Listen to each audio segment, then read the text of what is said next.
Hundreds of trucks are stranded at the main border crossing between Pakistan and Afghanistan after gun battles between security forces on Wednesday. Trucks are backed up for kilometres on both sides of the border waiting to cross. The security situation remains tense. Pakistani government and military officials say they are in contact with Afghan authorities to try and defuse tensions.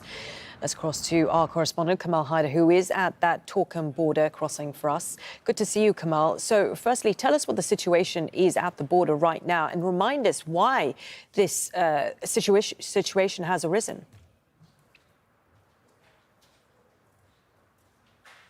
Well, first of all, as you can see, this is a meandering road that passes through the Khyber Pass. It then reaches the Torkham border region, which is just a few hundred meters from where we are. This is, of course, a lifeline for Afghanistan. And every time there are tensions on the border, it is the traders and the truck drivers who suffer the most.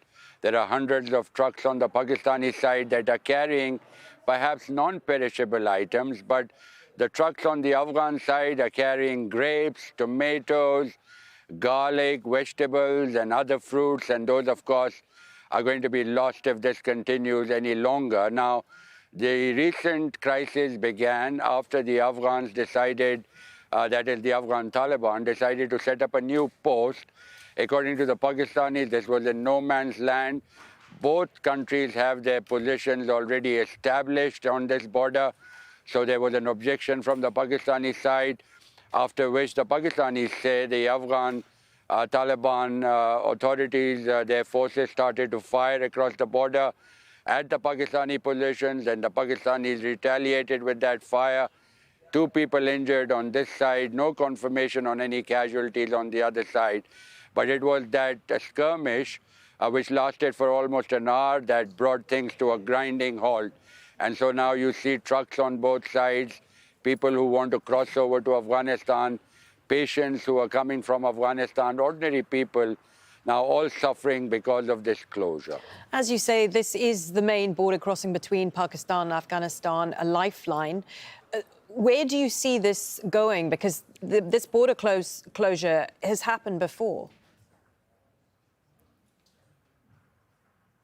Yes, there have been several occasions where the border closes after tensions between the two sides. However, then it reopens after negotiations.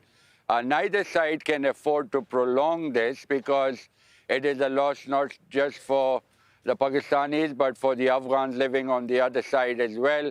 Both countries need to improve that relationship because Pakistan cannot afford to have bad relations on its western border, because it also has to contend with the eastern border, where its relations with India are not very good. So this is indeed crucial, but at the end of the day, such incidents cause a lot of damage, loss of revenue on both sides. And both sides, of course, both countries have an economic crisis. They're not doing too well, so such incidents not helping in any way. However, there is an expectation that once again, the two sides will realize that it is in nobody's interest, nobody gains anything from this, and so everybody will be hoping that the border should reopen within the next few days, if not weeks. Thank you for that, Kamal Hyder, at the Torkham border crossing.